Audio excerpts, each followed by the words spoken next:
revolutionary detection solutions recognize threats using a layered, multi-sensor strategy which can be deployed in schools, hotels, stadiums, and more. Powerful technology to deter, detect, and defend. Patriot1, PAT, on the TSX Venture Exchange. Well, thank you. Powerful technology we may have, but it appears that the projector technology may not be quite as powerful. Oh, here we go. We've got slides now. Okay, well, thanks very much for joining me here. Being of British origin, I hate to be the person that stands between you and the beer, so I hope we can make this sufficiently exciting for you to make it worthwhile. So my name's Martin Cronin. I'm the CEO of Patriot1 Technologies.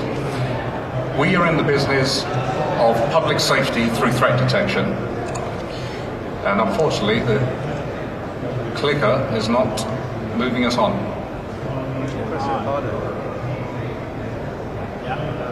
Okay, you have to press it really hard a few times. Okay, public safety through threat detection. So what we are bringing forward are innovations to protect lives, to keep people safe from acts of terror, random acts of violence, wherever they may gather. So our vision is to be the foremost global proponent and provider of threat detection solutions for public safety.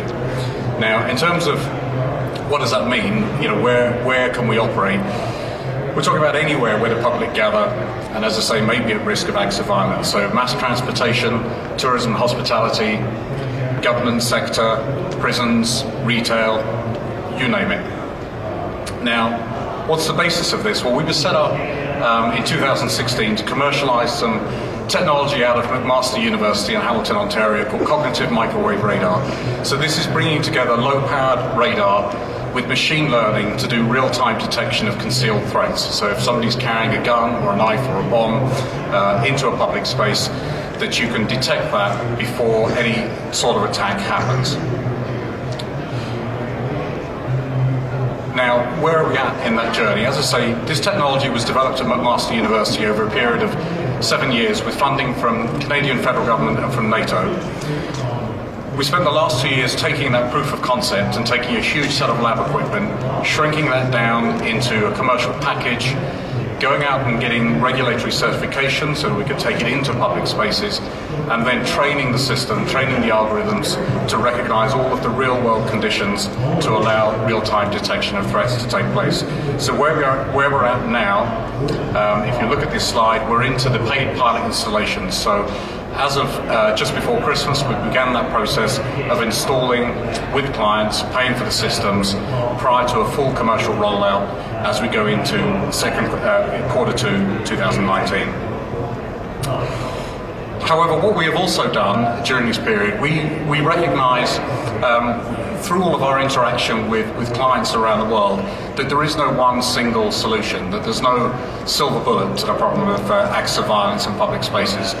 And so we've been actively looking for other innovations and adjacent technologies that can come onto a common platform. So what we've been building is something we call a multi-sensor threat detection platform. So we are no longer a technology, we're no longer commercializing a single technology, but instead bringing forward a suite of innovations for public safety.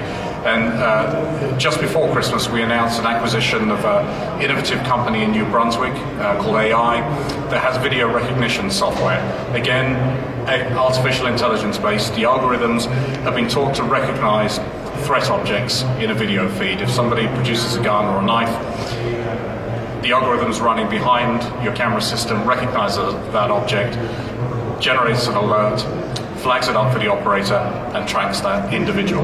There are also other modules within that system, such as detecting disturbances or unusual patterns of movement. So that's been showcased in stadiums to detect a fight breaking out in the crowd, as well as weapons appearing. So again, that's now into paid pilot deployments. We're working very closely with Cisco. It's one of our most important partnerships. Cisco love this technology, VRS. They've put it into their innovation center here in Toronto as a showcase, and are now taking us out to some of their most important clients globally to showcase that. We also then just announced this morning, so hot off the press, that we've established a joint venture called SOTEC in the US to commercialize a technology developed at the University of Texas in Dallas. We're very excited about this one. This is technology for the standoff detection of volatile organic compounds, with our primary target initially being explosives. So what this means is the ability to detect at up to 250 feet the presence of explosives. This has been successfully demonstrated at a US naval base in San Diego. So we're now commercializing that for rollout again in Q2 2019.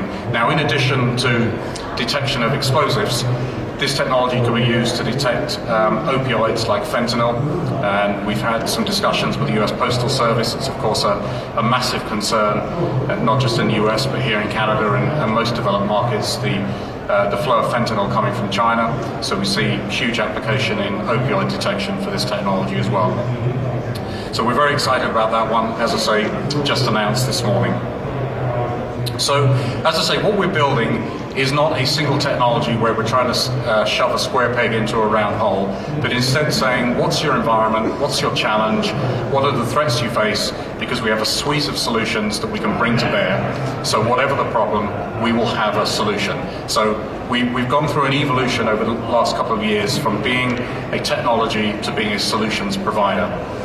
So what this means is that any facility can think in terms of concentric rings of security, that at the furthest point out you can begin detection, you can begin to detect threats before people come anywhere near your facility. And as they pass through these additional layers, you can get down to greater and greater granularity of detection.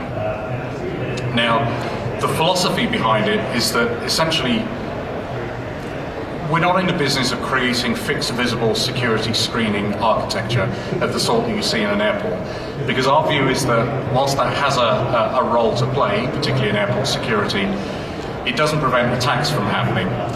It prevents certain types of attacks, but if you think about something like the Brussels airport attack of a couple of years ago, a group of terrorists went into that airport. They didn't expect to go through the security screening area, but that didn't stop them from going into that facility, into the check-in area, and committing an act of mass murder. So our philosophy is you embed sensors unseen to do detection at the furthest point out. So if you can detect a threat before the person carrying that threat knows that detection has happened, you have a chance to actually preemptively get on top of the threat. So our whole philosophy is really around how do you embed detection, how do you disperse it, how do you put the screening where the people are, rather than having to bring people to the point of screening, which only makes the attack happen somewhere else. So everything we're doing is around this multi-sensor threat detection platform, pushing the security perimeter out. And so we're in the business now of rounding out our portfolio, of bringing in other interesting innovations. We have a number of other technologies that we're actively looking at the moment. That's not to say that we're on a shopping spree. We're doing very, very careful diligence and evaluation on those technologies. But what we find is that there are a lot of innovations out there that just don't see the light of day, because these companies are not funded to execute on the opportunity. We're very well capitalized. We went public in the fall of 2016. We have a treasury of about $75 million. So we're funded to go out and find some of these innovations that fit into our portfolio, and we have a client base that's ready for these solutions. We have 12 distributors appointed in 12 countries. We have around about 10,000 qualified sales leads waiting on solutions. We're now rolling out into our first paid pilots. And as I mentioned earlier, we have a number of very, very key partnerships, one of the most important of which is Cisco, who love our approach to detection, which is to embed sensors and network data and put the alarms where they need to be. And so that's why we have a really strong emerging partnership with them. We also have a number of emerging key relationships in the defense industry, and we made an announcement a few months ago around one of those. The name will be revealed shortly. It's waiting on government approval on the transaction. So there'll be a big reveal. We'll pull back the curtain and let you know who that is shortly. So we've got some very interesting news flow that you can expect to see over the course of the next quarter. So for us, this is a really exciting year. This is where the last couple of years of hard effort and we all know that, you know, the challenge of, you know, when you're in public markets, you need to feed the beast, you need to get news out, you need to tell people what you're doing, and that's a challenge when you're in that development phase. And you know, people will always want more information perhaps than you're able to provide. But this is a year where the last couple of years of development, the last couple of years of profiling really come to fruition, and you can expect to see great things from Patriot1 in the course of 2019. Now, as I say, I'm conscious of time. I think that's probably about where we're at, but I'm just going to leave up one final slide here, which is technology on its own, if it lives in isolation, rarely achieves its full potential. It needs to live within an ecosystem where you have appropriate policies and practices in place. And so a lot of our work over the last couple of years has been about how do we create an ecosystem for public safety. And it's what we call people, policy and platform. People need to be trained appropriately, you need to have appropriate policies and protocols in place, because in the end, what we provide is information. We don't determine the response. Our job as a company, and there are good liability reasons for this, our job is to detect a threat and provide the information to the people responsible for the response. We don't mount the response ourselves.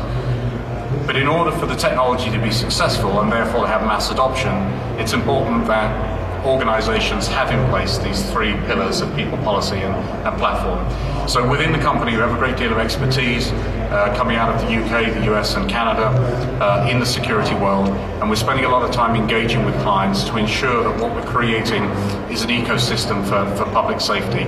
And in that way, we believe that this year ahead is just going to be a tremendously exciting one for Patriot1. You know, we're not a technology in search of a home. We've generated that home, we've generated that market, we've generated that appetite, and then we've been dragging the technology